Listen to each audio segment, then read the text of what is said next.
जब से आए हैं सप्त शक्ति संगम में डुबकी लगा रहे हैं और नारी की महिमा से बहुत अच्छे से रूबरू हो चुके हैं। ना अबला हूं ना बेचारी हूं, तू देख मुझे मैं नारी हूं। गर्व से ये कहिए, श्रीमद् भगवत गीता में 10वें अध्याय के 34वें श्लोक में भगवान श्री कृष्ण ने बड़ा सुंदर वर्णन किया है महिला के इन 7 गुणों का। और वो गुण ऐसे हैं कि वो नारी से हर असंभव काम को संभव करा सकते हैं। उन गुणों की चर्चा मैं थोड़ी सी आपके साथ करना चाहूंगी। सबसे पहला गुण बताया है कीर्ति। भगवान श्री कृष्ण ने बड़ा स्पष्ट इस श्लोक में कहा है कि जीवन मृत्यु का नियंत्रक मैं ही हूं। जीवन मृत्यु का नियंत्रक मैं हूं। और नारी के अंदर जो ये 7 गुण हैं, उन गुणों के रूप में मैं नारी शक्ति के अंदर समाहित हूं। और कौन से हैं वो 7 गुण? कीर्ति। कीर्ति यानी कि यश। देखिए, समाज है उसकी इकाई परिवार है। समाज में जो यश होता है वो परिवार का होता है, व्यक्ति का नहीं होता। आपने देखा होगा। और उस परिवार के यश के लिए जो जिम्मेदारी है वो पूर्णतः महिला के कंधों पर है। उसका जैसा आचरण होता है, वो जैसे संस्कार अपने बच्चों को देती है, बच्चे वैसे ही होते जाते हैं और उसी प्रकार का आचरण और व्यवहार करने लगते हैं और परिवार का नाम निकलता चला जाता है। उसे यश और कीर्ति मिलनी शुरू हो जाती है। दूसरा गुण जो श्री कृष्ण ने बताया है वो है श्री, यानी समृद्धि। जो भी समृद्धि होती है, आपने देखो दुर्गा सप्तशती आप सभी बहनें नवदुर्गा में पढ़ती हैं तो नवरात्रि में उसमें बड़े साफ शब्दों में लिखा है कि जो भी सौभाग्य हमें समाज में दिखाई देता है वो नारी की वजह से है। सारा सौभाग्य नारी की वजह से है, सारी समृद्धि, सारी संपदा। क्योंकि देखिए अब कितनी बड़ी जिम्मेदारी हमारे और आपके कंधों पर है बहनों। तो उस सौभाग्य और समृद्धि के लिए भी हम ही जिम्मेदार हैं। और वो गुण श्री कृष्ण ने हमें दिया है जिससे हम अपने परिवार को समृद्ध कर सकते हैं और अपने समाज और देश को समृद्ध कर सकते हैं। वाक, तीसरा गुण है वाणी। अपनी वाणी से हम सबको जीत सकते हैं। वाणी का जो जहर है वो मृत्यु भी कर सकता है, तीर की तरह भी किसी को लग सकता है। और वाणी का मिठास किसी के दिल को जीत सकता है। हम वाणी से सबको जीत सकते हैं। आप देखिए, वाक चातुर्य से सावित्री ने अपने पति के प्राण बचा लिए, यमराज से वापस ले आई। वो सावित्री का वाक चातुर्य ही तो था। उनके यमराज के साथ संवाद इतने सारे हैं कि मैंने एक बार में एक विद्यालय में मैंने एक कार्यक्रम कराया तो मैंने उस स्क्रिप्ट पर पूरा एक एकांकी बनाई और बड़ा आनंद आया। तो वो सावित्री का वाक चातुर्य था। अगला चौथा गुण बताया स्मृति। छोटी छोटी बातें महिलाओं को याद रहती हैं। आपने देखा होगा घर पे आपके पति, आपके बड़े बच्चे, अरे मम्मी बताना जरा ये चीज कहाँ है, बताना जरा ये कहाँ है। क्योंकि माँ को याद रहती है। कहाँ कौन सी चीज मिलेगी वो खड़े खड़े बताएगी कि वो अलमारी खोलो, सीधे हाथ की तरफ वहां रखा होगा। तो ये स्मृति है। मुझे बहुत अच्छे से ध्यान है, जब त्योहार आते थे, सुहाग वाले त्योहार आते थे तो मेरी सास मुझे बताया करती थी, बड़ी बीमार अवस्था में थी, बिस्तर पे थी, कि अरे कल वो करवा चौथ है, नई चूड़ी ले आओ, बिछुए ले आओ, मेहंदी लगा ले। क्या है ये? स्मृति है, स्मरण है। और आज के तो बच्चों को जो MNC में जॉब कर रही हैं, कई बार डर लगता है कि कहीं ये भूल ही न जाए करवा चौथ। तो 1-2 दिन पहले फोन करके बहू बेटियों को बताना पड़ता है कि बेटा वो करवा चौथ है, जरा याद रखना, मेहंदी लगा दे। तो ये जो हमारे महिला की स्मृति है वो हमारे संस्कारों को जीवित रखे है, हमारी परंपराओं को कायम रखे है और हमारी संस्कृति को विरासत में आगे बढ़ा रही है। इसके बाद 5वां गुण श्री कृष्ण ने बताया है मेघा, यानी कि बुद्धि और प्रज्ञा उठ उठ के बढ़ी है। उसी के आधार पर वह कोई भी अवांछनीय कार्य अपने परिवार में नहीं होने देती, अपने बच्चों के, अपने पति के नियंत्रित करती है, बड़ों को सुख सुविधाएं प्रदान करती है। ये सारा बुद्धि का और प्रज्ञा का बल है। छठा गुण जो श्री कृष्ण ने श्लोक में बताया है वो है धृति, यानी धैर्य और स्थिरता। देखिए, हम जो भी काम कर सकते हैं धैर्य से कर सकते हैं। Patience, tolerance.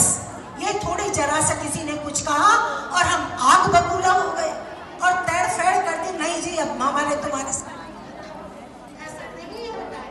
जब हम धैर्य से काम लेते हैं तो हम बहुत अवांछनीय बातों को होने से बचा लेते हैं, बहुत सी अनहोनी को होने से बचा लेते हैं, परिवारों को टूटने से बचा लेते हैं। तो इसलिए इस धैर्य के गुण को जो श्री कृष्ण ने दिया है अपने अंदर पोषित करें, उसे निरंतर बढ़ाएं और अपने व्यक्तित्व का निर्माण करें।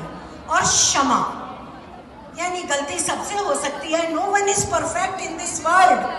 कोई भी परफेक्ट नहीं है। कोई कितना ही कह ले नहीं जी मेरे में तो कोई कमी नहीं है, लेकिन ऐसा हो नहीं सकता। हर एक के अंदर कोई ना कोई त्रुटि होती है, कमी होती है। तो यदि किसी से कभी कोई गलती हो जाए तो उसे क्षमा कर दें, और आपसे गलती हो जाए तो क्षमा मांग लें। तो ये नारी के गुण जो इस सप्त शक्ति संगम आज इस कार्यक्रम टाइटल दिया गया है, मैंने आपके सामने विस्तार से वर्णन करा। वो सब शक्ति हमें और आपको पता होना चाहिए। यानी नारी का उत्थान कब होगा, नारी मजबूत कब होगी, जब उसके अंदर ये सारे गुण होंगे। और मेरी बहनों, ये सारे गुण बहुत आसान नहीं है इन्हें अपने अंदर पुष्पित पल्लवित करना। इसके लिए 5 सीढ़ियां हैं। मैं 5 मिनट का समय तो जरूर लूंगी।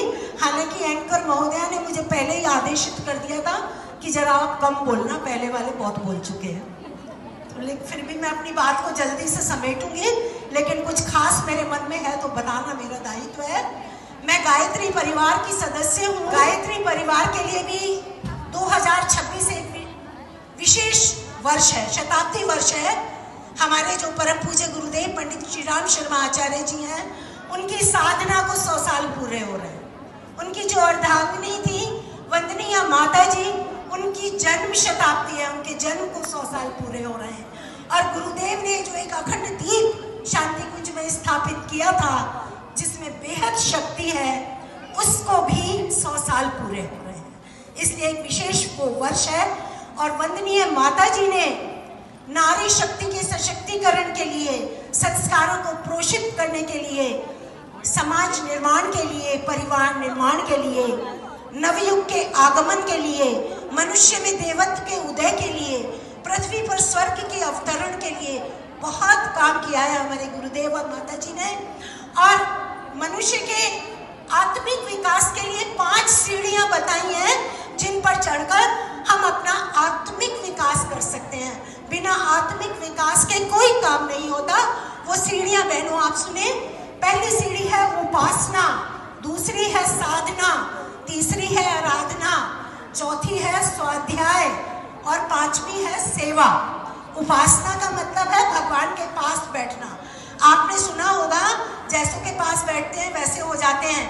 कोई बच्चा आपकी नजरों में गलत होता है तो आप अपने बच्चों से कहती हो बेटा उस बच्चे के साथ मत खेला कर, वो ठीक नहीं है। यानी उसके साथ बैठकर वो गलत हो सकता है। चंदन के पेड़ के नीचे खुशबू आने लगती है, मिट्टी में भी।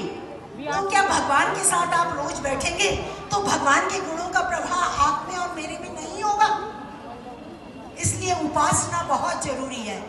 आप कितने भी व्यस्त हैं, कितने भी आप बड़े व्यक्ति हैं, कितने बड़े अधिकारी हैं, लेकिन आपको भगवान के साथ कुछ पलों के लिए जरूर बैठना चाहिए। यह है पहली सीढ़ी।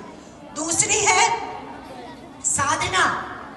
आपको साधना भगवान की नहीं करनी होती, साधना करनी होती है अपने गुणों की, अपने कर्मों की, अपने व्यवहार की।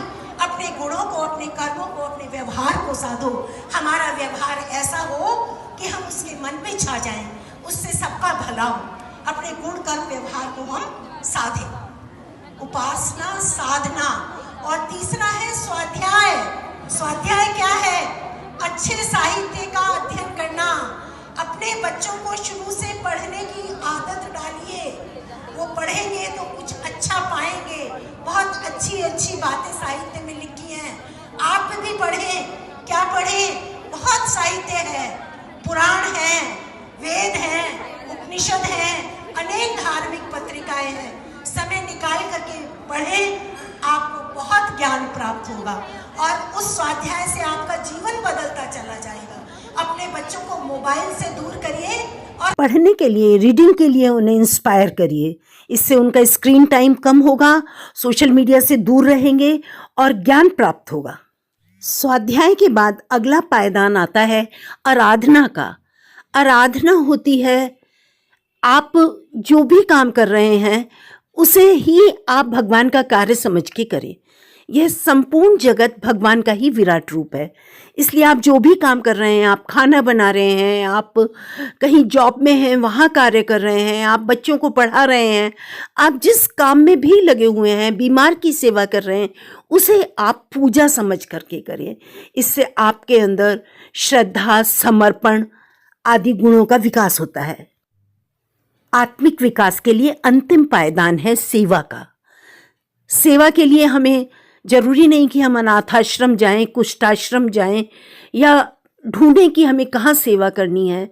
वहीं आप घर में हैं तो आप इस गृह कार्य को सेवा भाव से करें। आप जहाँ अपने ऑक्यूपेशन में हैं उस काम को आप सेवा भाव समझ कर करें। दीनहीन ज़रूरतमंदों की सहायता करना ही सेवा है। और सेवा केवल आर्थिक सेवा ही नहीं होती है, वो शरीर से भी हो सकती है, मन से भी हो सकती है, अपनी प्रतिभा से भी हो सकती है। आपके पास जो है आप उसके द्वारा सेवा में लीन रहिए। जीवन साधना के इन 5 पायदानों का सफ़र तय करने के बाद प्रत्येक महिला स्वतः ही इतनी सशक्त हो जाती है कि उसे अपने किसी भी प्रकार के समानता के अधिकार मांगने के लिए किसी के आगे झुकने की आवश्यकता नहीं रह जाती। वह सामाजिक रूप से, आर्थिक रूप से, धार्मिक रूप से हर तरह से समान और स्वतंत्र महसूस करती है।